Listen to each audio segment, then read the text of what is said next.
أعوذ بالله من الشيطان الرجيم. بسم الله الرحمن الرحيم. واعلموا أنما أموالكم وأولادكم فتنة وأن الله عنده أجر عظيم.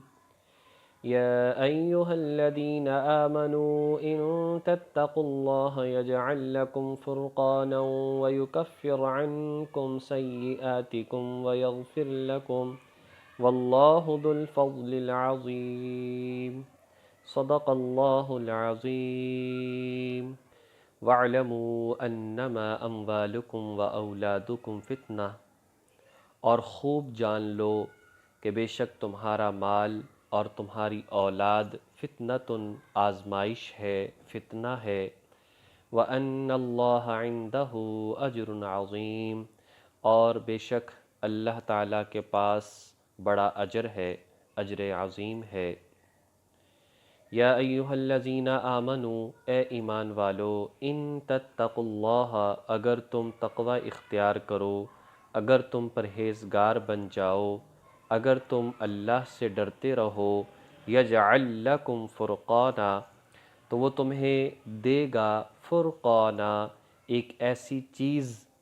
جو فیصلہ کرنے والی ہوگی، فرقانا فرق کرنے والی ہوگی، وَيُكَفِّرْ عَنْكُمْ سَيِّئَاتِكُمْ، اور وہ تمہارے گناہوں کا کفارہ کر دے گا، یعنی کہ گناہوں کو دور کر دے گا، وَيَغْفِرْ لَكُمْ، اور تمہاری بخشش فرما دے گا، تمہیں معاف کر دے گا، وَاللَّهُ ذُو الْفَضْلِ الْعَظِيمِ، اور اللہ تعالیٰ بڑے فضل والا ہے۔ ان دو آیات میں اللہ تبارک و تعالیٰ نے پہلی آیت میں بیان فرمایا کہ تمہاری مال اور تمہاری اولاد یہ تمہارے لیے آزمائش ہے، یہ تمہارا امتحان ہے۔ انسان ان دونوں کے ذریعے سے بعض اوقات جہاد میں سستی برتتا ہے، بزدلی اس کے اندر آ جاتی ہے، بعض اوقات اسی مال کی وجہ سے انسان نماز میں کوتاہی کرتا ہے، اپنے کام کاج میں مشغول رہتا ہے اور نمازوں کو ترک اور ضائع کرتا چلا جاتا ہے۔ کبھی اپنی اولاد کی وجہ سے انسان نمازوں کو ترک کرتا ہے، جہاد میں نہیں جا سکتا، کبھی انسان اس مال کی محبت میں زکوٰۃ ادا نہیں کرتا ہے تو پوری ادا نہیں کرتا، کبھی انسان انہی کی وجہ سے حج میں تاخیر کرتا رہتا ہے، یا انسان پیسہ بہت زیادہ خرچ ہونے کی وجہ سے حج کو جاتا نہیں، اور اتنی تاخیر کرتا ہے کہ آخر کار اس دنیا سے چلا جاتا ہے اور فرض اس کے ذمے رہ جاتا ہے۔ کبھی یہ معاملہ مال کی محبت کی وجہ سے ہوتا ہے، اور کبھی یہ معاملہ اولاد کی وجہ سے ہوتا ہے کہ جا نہیں سکتے، فرصت نہیں، اولاد چھوٹی ہے۔ گو کہ انسان کی نیت ہے، انسان کا ارادہ ہے، فرض ہو چکا معلوم ہے، تو اپنے پاس لکھ لے کہ میرے اوپر حج فرض ہو چکا ہے اور میں کروں گا۔ اگر زندگی ساتھ نہ دے تو ظاہر ہے کہ اس کے بعد حج بدل کسی کو کروایا جا سکتا ہے، لیکن اگر سمجھے ابھی وقت نہیں، تھوڑے سے بچے بڑے ہو جائیں، فرصت ملے، تو کوئی گناہ والی بات نہیں ہے، لیکن اپنے پاس لکھ لے اور اس بات میں جو ہے بغیر کسی وجہ کے تاخیر نہ کرے۔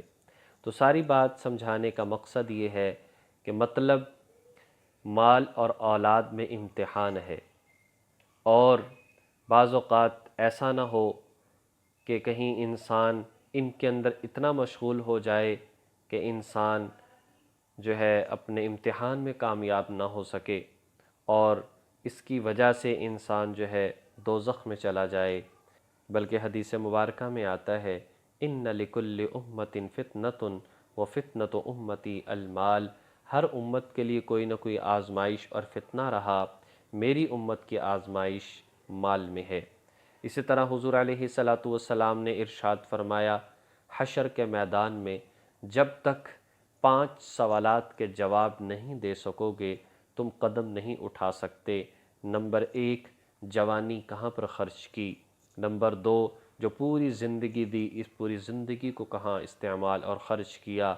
نمبر 3، مال کہاں سے کمایا، نمبر 4 مال کہاں پر خرچ کیا، اور نمبر 5 جو علم حاصل کیا اس پر کتنا عمل کیا۔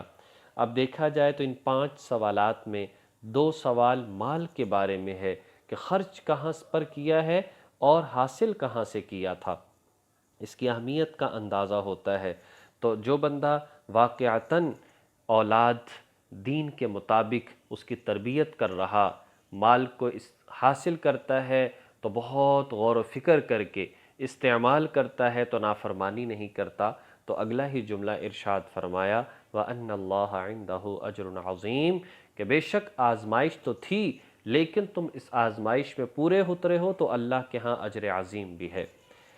اسی لیے آگے فرمایا کہ اے ایمان والو تو اللہ سے ڈرتے رہو۔ جس کی زندگی میں ڈر ہوگا، جس کی زندگی میں تقوی ہوگا، نہ تو اپنی اولاد سے انسان آنکھیں بند کرے گا کہ جیسے مرضی زندگی گزارتا رہے، نہ ان کے ناجائز خواہشات کو پورا کرے گا اولاد اپنے گھر والوں کی، بلکہ حتی الامکان کوشش یہ ہوگی کہ حلال کھلاؤں، حلال پہناؤں، حلال جگہ پر جو ہے خرچ کروں، حلال جگہ سے حاصل کروں اور پورا خیال رکھوں، کپڑے خود پہنوں، ان کو پہناؤں تو حلال جائز ہوں، سنت کے مطابق ہوں، ہر حوالے سے یہ کوشش کرے گا۔ تو جب انسان یہ تقوی اختیار کرے گا یا پرہیزگاری اختیار کرے گا تو فرمایا کہ اس تقوی کی وجہ سے اللہ فرقاناً وہ نظر دے دے گا، وہ نظر دے دے گا کہ جو حق اور باطل میں فرق کر سکے گی، اسے پتہ چل جائے گا کہ یہ جائز ہے یا ناجائز ہے۔ دوسرا مطلب فرمایا کہ اللہ اس کی وہ مدد فرمائے گا کہ جس کی وجہ سے اللہ تعالیٰ اسے عزتیں دے گا، اس کو ناجائز حرام سے بچائے گا۔ اور ایک اور معنی یہ بیان کیا جب انسان تقوی اختیار کرے گا، اپنی اولاد، مال اور وہ جو ہے اس کے فرائض کو پورا کرنے میں حائل نہیں ہوگی تو اللہ تعالیٰ وہ عزتیں مسلمانوں کو، ایمان والوں کو عطا فرمائے گا کہ جس کی وجہ سے ایمان والے عزت والے ہوتے چلے جائیں گے اور کافر ذلیل اور خوار ہوتے چلے جائیں گے، اور اس پرہیزگاری کی وجہ سے اللہ گناہ بھی معاف کر دے گا، بخشش فرما دے گا اور فضل عظیم اس کو عطا کرے گا۔ اللہ تبارک و تعالیٰ سے دعا ہے کہ اللہ تعالیٰ ہمیں ان باتوں کو سمجھ کر ان پر عمل کرنے کی توفیق عطا فرمائے۔ وآخر دعوانا ان الحمد للہ رب العالمین۔